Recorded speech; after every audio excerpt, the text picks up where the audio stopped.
Eu cumprimento a todos e todas. Estou fazendo essa live para conversar com vocês sobre o resultado da eleição presidencial do último domingo, na qual Bolsonaro ficou com uma vantagem em relação ao Fernando Haddad de aproximadamente 17 pontos percentuais. E isso tem gerado uma certa angústia dentre os militantes de esquerda, entre os trabalhadores, entre os eleitores do Fernando Haddad, ao ponto de algumas pessoas acharem que é impossível, não tem como virar. Tá, mas será que realmente é possível? Será que a gente tem que parar de lutar pelo nosso país? Será que a gente vai entregar de bandeja a eleição do segundo turno para o Bolsonaro? Uma pessoa que vai entregar as riquezas nacionais, uma pessoa que vai tirar nossos direitos? Não. A gente vai lutar, porque é possível sim virar. Então, para falar sobre isso, eu fiz uma pesquisa básica e resultou em alguns gráficos simples, que eu vou compartilhar com vocês agora. Então, por exemplo, esse gráfico aqui representa que o número de eleitores no Brasil é de aproximadamente 147 milhões e 300 mil pessoas. São 147 milhões de eleitores no Brasil. 147 milhões de votos. Porém, se a gente analisar, somente pouco mais de 117 milhões votaram. Significa que aproximadamente 30 milhões de pessoas não foram às escolas votar, não foram às urnas, se abstiveram, não participaram da eleição. Então, isso é uma informação importante. De 147, 30 milhões não foram. A gente tem como tirar essa diferença. Tá, mas será que as pessoas vão para a urna para votar em Fernando Haddad? Esse é o objetivo. Mas a análise não para por aí. Porque se a gente aprofundar mais o estudo, a gente verifica que daqueles 117 milhões que votaram, somente 107 votaram em alguém, em algum candidato, que são os considerados votos válidos. E daqui estão os votos do Haddad, estão os votos do Bolsonaro, estão os votos do Ciro Gomes e por diante. O que significa isso? Que aproximadamente 7 milhões e 200 mil pessoas anularam o voto. E aproximadamente 3 milhões e 100 mil pessoas votaram em branco. Significa que 10 milhões e 300 mil pessoas decidiram não votar em ninguém. Foram à urna, mas não votaram em ninguém. Se nós somarmos o resultado das pessoas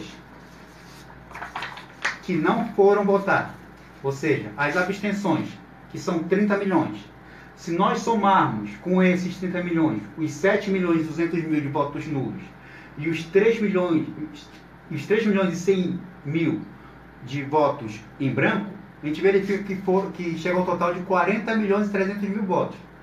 Qual é a diferença que o Haddad tem que tirar em relação ao Bolsonaro? Bom, vamos aos resultados agora, né? Considerando somente aqueles 107 milhões, ou seja, somente os votos válidos, o Bolsonaro ficou com 49 milhões e 300, enquanto o Haddad ficou com 31 milhões e 345. Aí vocês sabem, tem aquela diferença dos outros candidatos.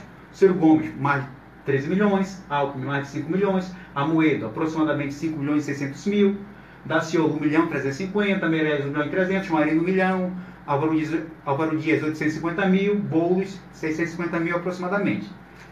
Como é que a gente pode fazer essa análise, se é possível ou não? Vamos fazer algo simples. Vamos somar o voto da direita para o Bolsonaro e o voto da esquerda para o Fernando Haddad. Então, somando o voto de candidatos como Alckmin, Amoedo, Daciolo, Meirelles e Álvaro Dias, que se colocarmos todos os votos desses candidatos para o Bolsonaro, a gente verifica que o Bolsonaro vai subir para aproximadamente 60 milhões e 590 mil votos. E se nós somarmos para o Fernando Haddad os votos do Ciro Gomes, do Boulos e da Marina Silva, a gente verifica que ele vai subir para aproximadamente 45 milhões e 700 mil votos. Tá, mas ainda tem uma diferença. Qual seria essa diferença? Uma diferença de 14 milhões e 900 mil votos, ou seja, uma diferença de aproximadamente 15 milhões de votos. Então, essa diferença que a gente tem que tirar. De onde a gente vai tirar? Das abstenções, nulos e brancos. A gente tem que fazer convocatória, tem que estimular as pessoas a irem à urna. Foram 30 milhões de pessoas que não participaram. A gente tem que estimular essas pessoas que votaram nulo ou votaram em branco a votarem em alguém. A irem para a urna para votar de verdade. Só tem 2 candidatos agora para votarem ou no Fernando Haddad ou no Bolsonaro. Lógico, a gente vai pedir para votar no Haddad. Aí você poderia perguntar, mas se a gente pedir para a pessoa ir à urna para não votar mais em branco e nulo, corre o risco de votar no Bolsonaro. Não tem problema. O importante para a gente é que essas pessoas votem, porque nós estamos atrás. Nós que estamos correndo atrás de uma virada, não ele. Se a pessoa for para a urna e votar em alguém, para a gente é lucro, porque existe a possibilidade de esse alguém ser o Fernando Haddad. Então a gente tem que fazer campanha aqui. Abstenções nulos e branco. Tá, mas mesmo assim é uma diferença grande. É 17% dos votos válidos. Isso já aconteceu no Brasil alguma vez? Aconteceu em 1994, eu trouxe aqui um exemplo para a gente verificar. Em 1994, na eleição para o governo do estado do Ceará, no primeiro turno, o Eduardo Azeredo, então do PSDB, obteve 27,2% do total de votos válidos, enquanto que o Hélio Costa, do PP, obteve 48,3%. Quase ele ganha no primeiro turno. Olha essa diferença. 21,1%. Quase o Costa vence o Azeredo no primeiro turno. Mas o que aconteceu no segundo turno? Olha a surpresa. O Eduardo Azeredo subiu para 58,6% e o Hélio Costa ficou com 41,3%. Uma super virada. E o que aconteceu nesse período aqui no segundo turno? Aquelas pessoas que se abstiveram foram à urna no segundo turno e votaram majoritariamente no Eduardo Azeredo. Então é justamente o que eu estou falando. A gente tem que fazer aqueles 30 milhões que não foram à urna para virem à urna e votarem no Fernando Haddad. A gente tem que estimular aquelas pessoas que votaram em nulo, aqueles 7 milhões para votarem no Fernando Haddad, e as pessoas que votaram em branco, aqueles 3 milhões para votarem no Fernando Haddad. O que acontecia em 94? Bom, como vocês podem ver, o Azeredo era do PSDB. Então a gente estava no auge do Plano Real, que de certa forma controlou a inflação, e isso beneficiou os candidatos tucanos. Hoje o contexto é outro. Nós não temos um momento de controle de inflação e não aconteceu nada que o Bolsonaro ou o Haddad fez recentemente de bem para o país. A gente, pelo contrário, a gente está passando por um processo de perturbação social, em que o Michel Temer é um governante legítimo, ilegítimo porque não foi eleito pelo seu povo. Então significa que é uma incógnita. Se a gente conseguir essa virada, vai ser algo histórico para o Brasil e a gente vai servir de exemplo para outras gerações. Então, portanto, vamos lutar sim. Nós não vamos entregar essa eleição para o Bolsonaro, nós vamos lutar até o último minuto, nós vamos pedir voto a voto, vamos conversar com todas as pessoas e vamos fazer campanha para que aquelas pessoas que não foram à urna votem no Haddad, as que votaram no branco também votem no Haddad. E lógico, a partir de agora explicar para essa grande quantidade de eleitores do Bolsonaro que eles podem estar cometendo um erro. Então tem muitas pessoas que não têm condições financeiras de subsistir, de alimentar adequadamente a sua família. Então, citando um exemplo prático, tem pessoas que têm dificuldade em comprar um frango diariamente para a sua família. Então a gente tem que explicar para essa pessoa que ele nunca vai ter condição de comprar uma arma. Se a economia não melhorar, se ele não conseguir um emprego melhor, e a economia vai melhorar, o emprego vai melhorar para ele, se as propostas do Haddad subirem, porque nós que temos as propostas que são favoráveis aos trabalhadores. E o porquê do Bolsonaro ter subido tanto? E aí é que está o fato de nós não menosprezarmos o marketing. Eleição presidencial é algo muito sério, não tem nenhum movimento que não é totalmente testado. E o que a gente verifica que aconteceu? O general Mourão, o Hamilton Mourão, ele foi uma espécie de bobo da corte, entre aspas. Por quê? Porque ele ia para a imprensa, ele ia fazer reuniões, palestras, que era gravado pela imprensa, e ele falava algumas coisas que perturbavam os eleitores do Haddad. Então, por exemplo, o que ele falou? Ele falou que o 13º salário e o adicional de férias eram jabuticabas do Brasil. E ele disse que iria fazer um consenso nacional para que isso fosse acabado. Ia fazer um grande acordo nacional para acabar o 13º e para acabar o adicional de férias. Aí, 2 dias depois, com a repercussão, com o pessoal do Haddad, do Ciro Gomes, dos adversários do Bolsonaro, começaram a usar isso contra o Bolsonaro, falando: olha aí, eleitor do Bolsonaro, você vai perder o 13º, você vai perder o adicional de férias, você vai perder dinheiro. O que o Bolsonaro fez? Lá do hospital onde ele estava internado, ele fez uma live e desmentiu, falou que não vai acabar 13º, não vai acabar o adicional de férias. Ele desmentiu o Mourão. Só que ali não havia um conflito. Como eu falei, eleição presidencial não é nada amador. Tudo é milimetricamente planejado. O objetivo do general Mourão era transmitir uma mensagem para os empresários, transmitir uma mensagem para o mercado, falando que o Bolsonaro, uma vez eleito, vai ter uma proposta para diminuir direito dos trabalhadores, é exemplo do fim do 13º, é exemplo do fim do adicional de férias. Então foi uma mensagem para os empresários. E o que aconteceu nessa mesma semana? Bolsonaro internado. O Paulo Guedes, teoricamente, seu futuro ministro da Fazenda, caso ele seja eleito, falou em uma outra palestra gravada pela imprensa que ele vai adotar uma alíquota única de imposto de renda para todas as pessoas físicas e jurídicas. Então, por exemplo, tem pessoas que recebem até 1.900 que não pagam imposto de renda.